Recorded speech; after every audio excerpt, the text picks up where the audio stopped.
Olá, tudo bem? Professor Almir Serpa aqui de volta para a videoaula de matemática com você, do 8º ano. Nosso assunto de hoje, volume e capacidade. Fica calmo, nós vamos começar já já, vou apresentar primeiro a nossa equipe. Grande Roberta está conosco aqui, ó, na transcrição para vocês. E é claro, ele, o sósia de Robertão, está conosco, o Jonathan, você não está visualizando, mas ele está aí. Aproveitando já o momento e te falo, ó, se inscreve aí no Instagram, Robertão da Transmissão, tudo junto. Ó o Robertão aí passando, tá vendo?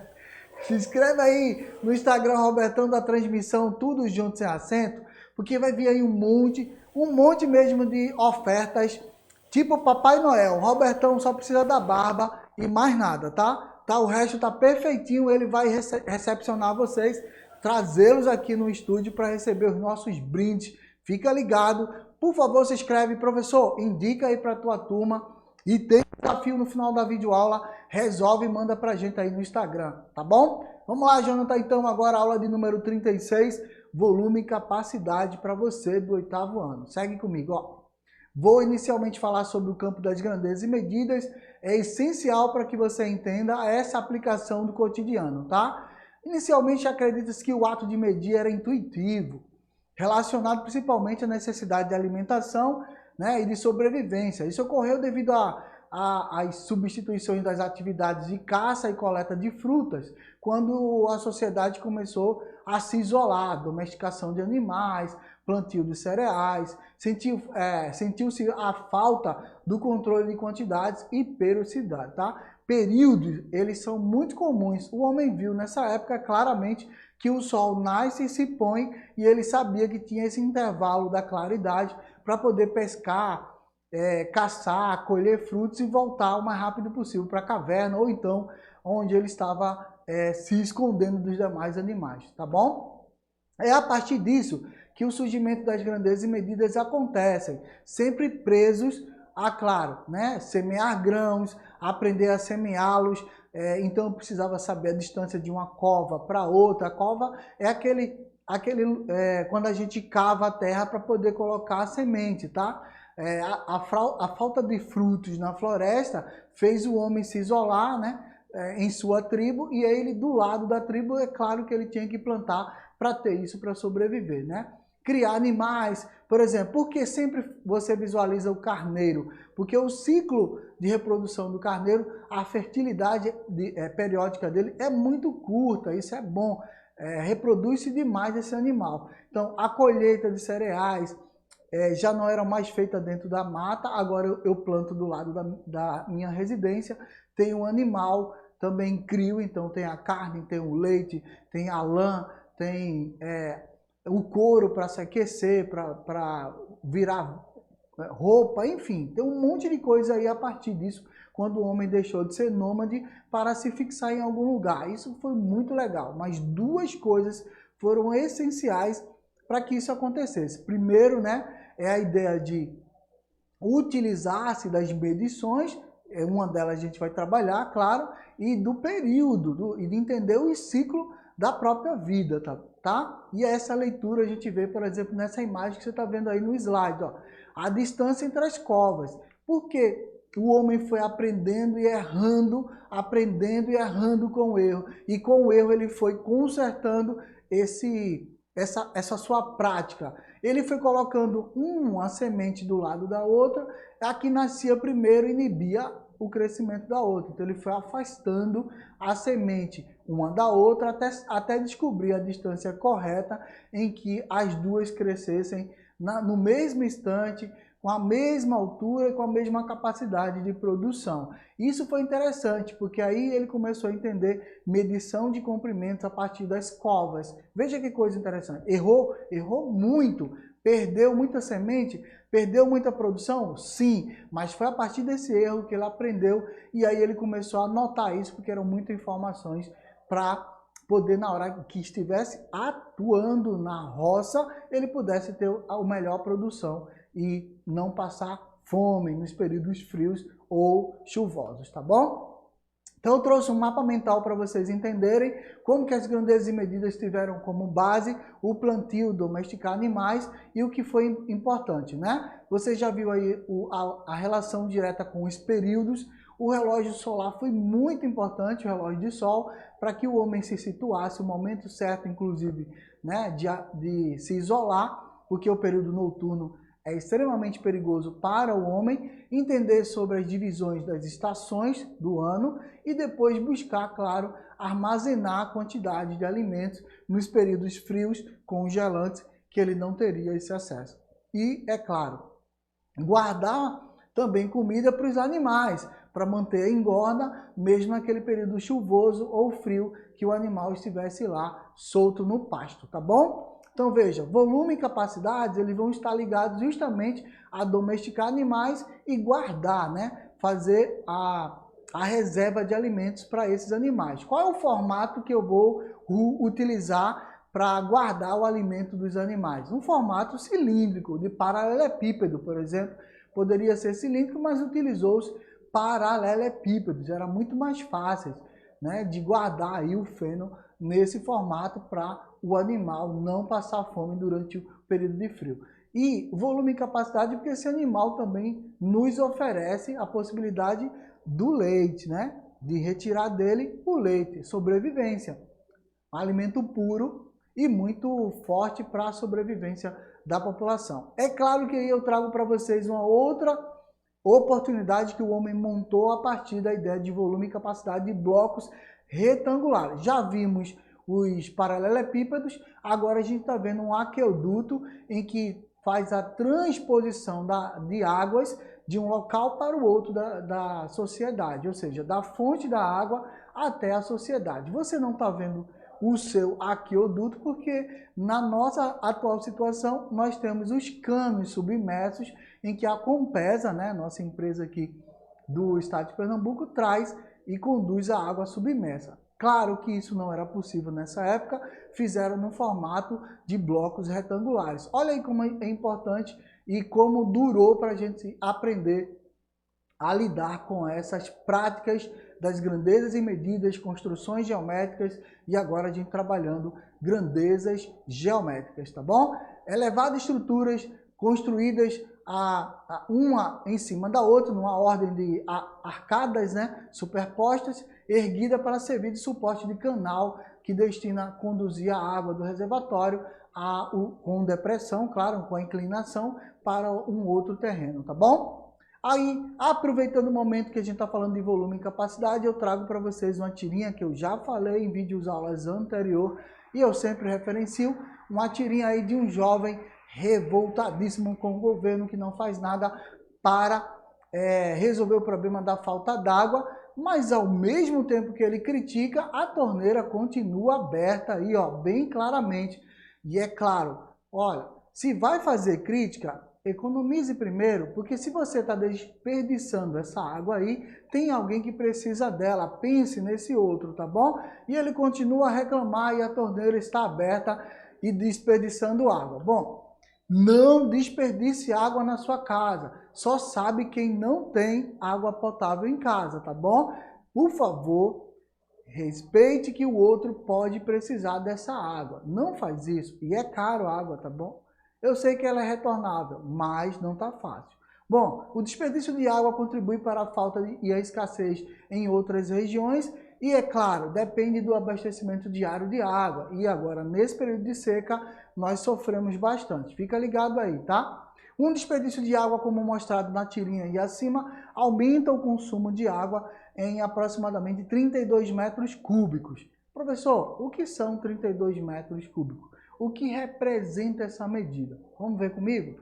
Um outro detalhe que eu esqueci de falar, já está no slide aí, ó. O formato de alguns cubas, né, de algumas pias, eles normalmente vêm no formato de blocos retangulares. Já trouxe para vocês, porque é o tema da nossa videoaula de hoje, tá bom? Bom, o que são 32 metros cúbicos? Grandeza é metros cúbicos, que é volume e capacidade, tá bom? E 32 vai ser a unidade. Volume, capacidade, litragem, cubagem, ok? Tudo isso aí é a grandeza. E a unidade de medida, 32 metros cúbicos. O 32 é a parte numérica. Então não esquece, tanto metro cúbico como litros estão associados à grandeza, fechou? Unidade de medida, 32 utilizado. 32 o que, professor? Metros cúbicos, ok?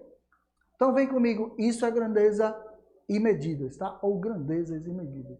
Agora, baseado nesse aqueduto e nas tabelas de transformações de medidas, eu já trago para vocês as unidades de medidas de volume, ou seja, as unidades não, né? As classificações da unidade de medida, ok? Isso serve tanto para metros cúbicos como para qualquer outro tipo de unidade. Qual é o segredo aí para lembrar para vocês? Se eu tenho quilômetros, se eu tenho do maior para o menor, por exemplo, eu vou multiplicar por 1000. Se eu estou do menor para o maior, eu vou dividir por 1000. Essa é a sequência só, tá? E o referencial é o metro cúbico. Por exemplo, se eu quero trabalhar com quilômetros cúbicos para metros, eu vejo quantas vezes, quantas casas eu vou pular até chegar no metro e vou multiplicando cada uma delas por 1000, tá bom? Vem comigo, ó. Inclinação que eu tinha falado é essa do aqueduto, ó. Pegava de um lado, leva para o outro, tá bom? E agora a gente fecha na relação de que 1 metro cúbico equivale a 1000 litros. Bom, gente, 1000 litros, ele está disposto pelos documentos oficiais, que tanto faz ser L minúsculo ou L maiúsculo, escrito ou representado assim. Fica à vontade, tá bom? E agora eu trago um bloco retangular que é comum no nosso dia a dia. Se você nunca viu no supermercado, fique de olho porque ele está lá para você, para o reservatório de sucos, né? E um monte de coisa, achocolatados, leite, um monte de coisa que usa essa embalagem aí. Por isso que ela tá branquinha aí, eu não trouxe propaganda de ninguém, é a embalagem nua e crua, tá?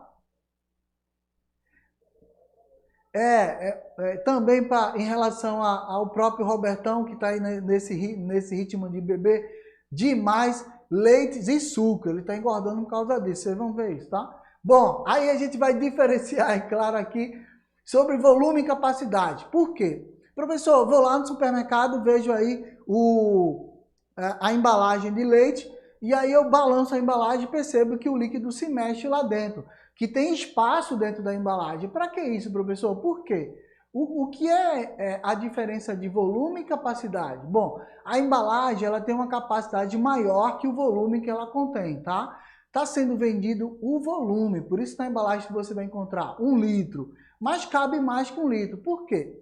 Porque tem que ter um espaço, caso você congele esse líquido, e ele vai se expandir. Então, se ele fosse no limite do próprio volume, na hora que eu colocasse no freezer, se eu colocasse no lugar para congelar, ele iria romper essa embalagem. Então, tem que ter um espaço aí dentro.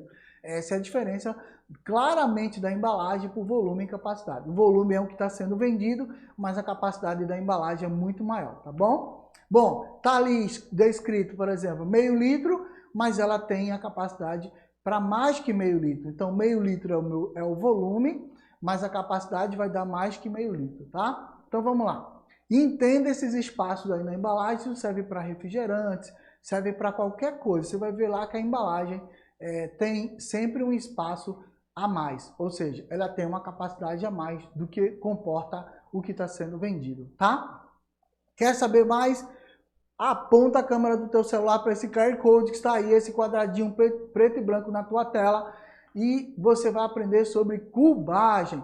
Professor, que danado é esse? Cubagem é o que a gente trabalha com mala, mala de carro, mala para viagem, sacolas, recipientes, enfim, cubagem é essa estrutura de que a gente tem no nosso dia a dia para a gente trabalhar. Então, você vai ver muito o carro sedã e o carro hatch, né? Muito falado essas expressões, que tem uma mala maior e uma mala menor. Como é que se mede a mala de um carro? A partir da ideia de litragem e cubagem. Vamos fazer uma videoaula sobre isso logo logo, tá bom? Espera aí que tem novidade para vocês. Mas não esquece de estar plugado no nosso Instagram, Robertão da Transmissão, tudo junto, sem acento.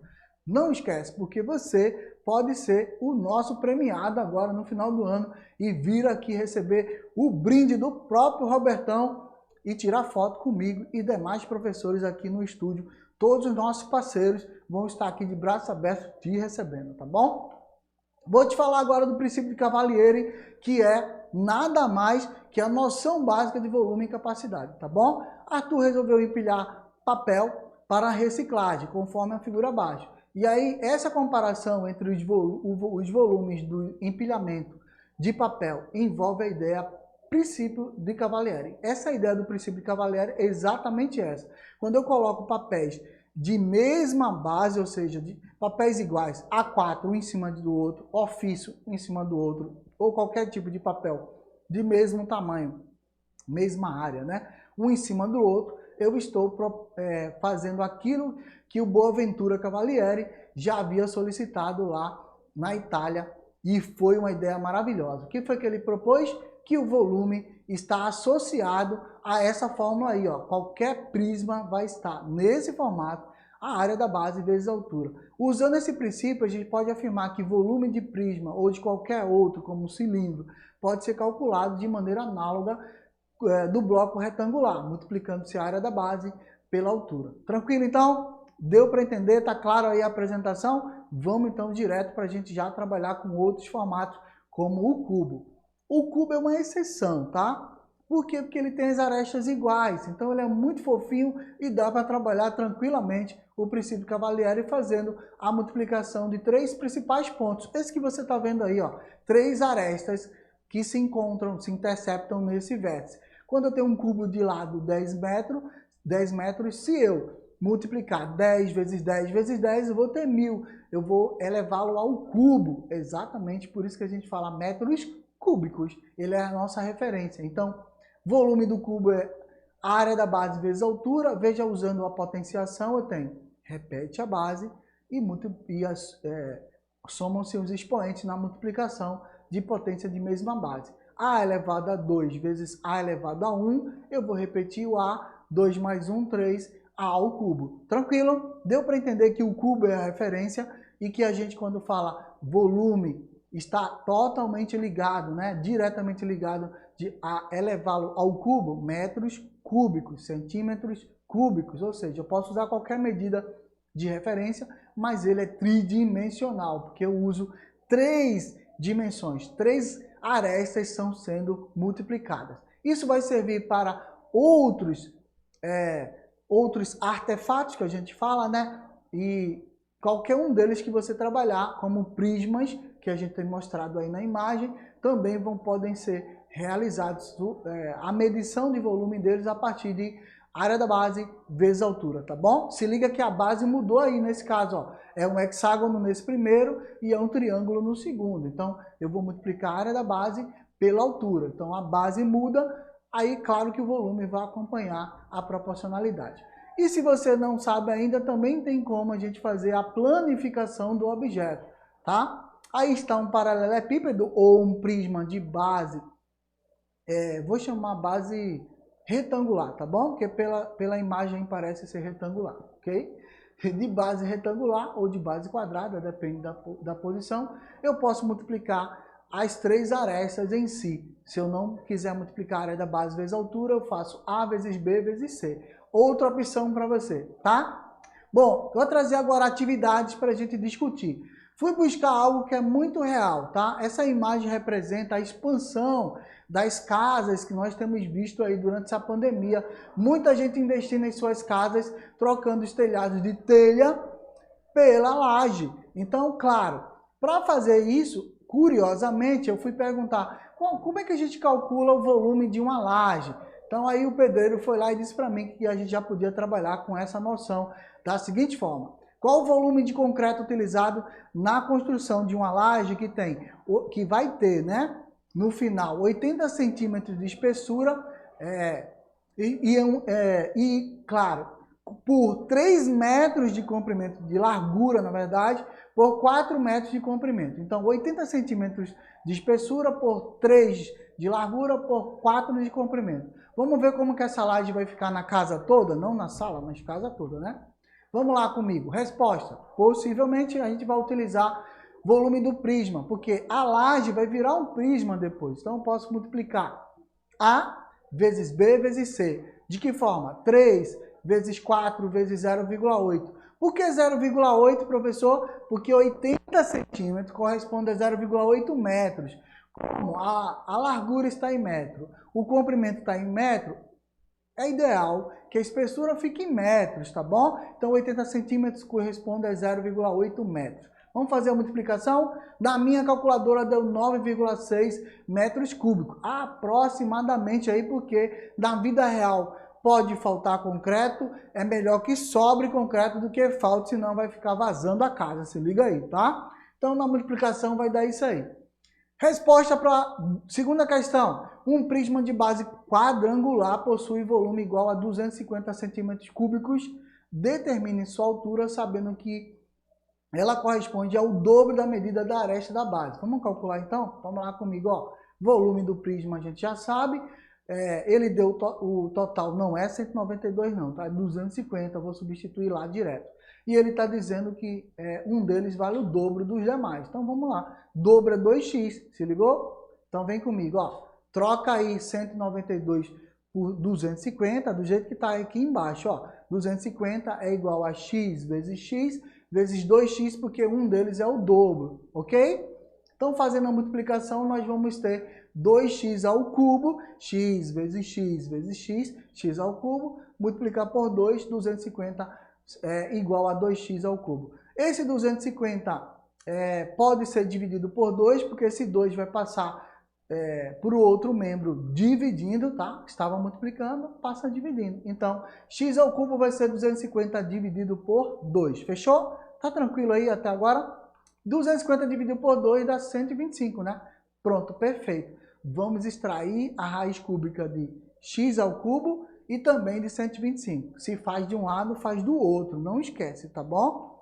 Vamos lá, raiz cúbica nos dois. Extrai a raiz cúbica dos dois, simplifico aí o cubo com a raiz cúbica, então o x já fica o valor dele. Quanto é a raiz cúbica de 125? Ou você faz no celular, ou na tua calculadora, ou fatora. Vamos ver comigo aqui na próxima, que eu vou te mostrar, ó. Fatorando o 125 vai dar 5 vezes 5 vezes 5, 3 vezes, ó. Perfeito? Bom, 5 vezes 5 vezes 5, 3 vezes dá 5 ao cubo. Simplifico mais uma vez, ó. Então, x é igual a 5 centímetros, é o que vai dar lá da aresta. Mas não é isso que ele quer. Ele está dizendo que a aresta mede o dobro. Então, vamos dobrar essa medida? Vamos lá comigo, então. O dobro da altura dessa medida vai ser 2 vezes 5, que vai dar 10 centímetros. Pronto, resolvido a questão. Fechou? Deu para entender? Tá tranquilo? Ainda tem tempo, Jonathan? Estamos tranquilos aí? 2 minutinhos, vamos lá então, que a gente tem mais uma questão para resolver, ó. Ele me deu 2 minutos, vou narrar para vocês agora, tá? Em uma piscina retangular com 8 metros de comprimento e 3 metros de largura, para elevar o nível de água em 10 centímetros, são necessários. O que são necessários, na verdade, né? Vamos lá para a resposta. Mesma fórmula, A vezes B vezes C, dos blocos retangulares, e a piscina tem esse formato de um bloco retangular, eu vou substituir valores. 8 vezes 3 vezes 0,1. Por que 0,1, professor? Porque 10 centímetros para transformar para metro vai dar 0,1. Igual a gente fez agora anteriormente, tá bom? Não esquece, tudo da mesma unidade de medida. 8 metros, 3 metros, 0,1 metros. Só multiplicar, tá aí bem claro no slide para você, tá? Só multiplicar agora a continha de padaria, 8 vezes 3 vezes 0,1, que vai dar quanto? 24 vezes 0,1, e essa resposta vai dar 2,4 metros cúbicos, que fazendo as transformações para litros, porque é uma piscina, se 1 metro cúbico é igual a 1.000 litros, você vai ter 2.400 litros para o complemento. Perfeito? Tranquilo? Fechou aí? Agora a gente tem um desafio para vocês, fica a critério, manda a resposta desse desafio no Instagram, Robertando a Transmissão, tudo junto sem acento. Até a próxima videoaula. Tchau, tchau.